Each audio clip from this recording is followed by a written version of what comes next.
Golden Kamui's official website is releasing a series of interviews with cast and staff over the course of the spring season, starting things off with the character designer Kenichi Onuki, whose previous character design credits include Gundam Seed, Monster Strike, and Shin Megami Tensei: Tokyo Revelation.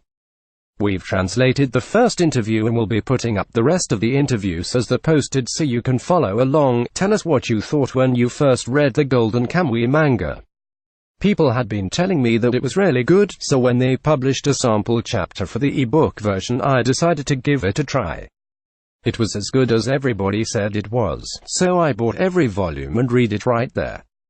It was amazing how the story just got more and more interesting, starting with the protagonist's hunt for gold, and then the Ainu and the survivors of the Shinsengumi getting involved, too.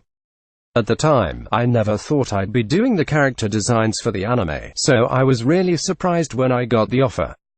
What elements did you focus on when doing the character design for this anime? The art for the original manga is so good that my first goal was to retain the feeling of the original. Was Satoru Noda's art style easier to convert into anime character designs?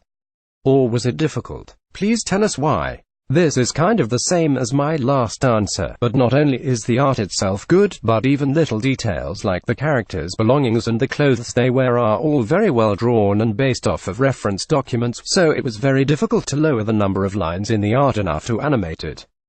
Noda make any requests as to the character design? I showed him the rough drafts just before they were finalized, and he sent me some notes and some pictures about things he wanted me to keep in mind. Was there a particular character that took a lot of effort to get right? Please tell us which parts of the process were particularly difficult. The most important part is the face, of course, so there was a lot of trial and error with the way the eyes and shading looked. In the manga, there are sometimes variations in the way the faces are drawn. For example, additional shading will be added or Y highlights will be removed. But since an anime is a joint effort between multiple people, you need to be able to have a set of base expressions for each character. It can be tricky to attempt to draw out a variety of different looks from those base facial expressions, though. Asapa and Shiraishi in particular have so many different expressions. If I used them all, there would just be too many, so it was very difficult to decide which ones I wanted to pick. Also, the characters all have different body types, so I had to keep everything balanced while referencing the original work. Tell us about anything that particularly stood out in your interactions with director Namba and the rest of the staff.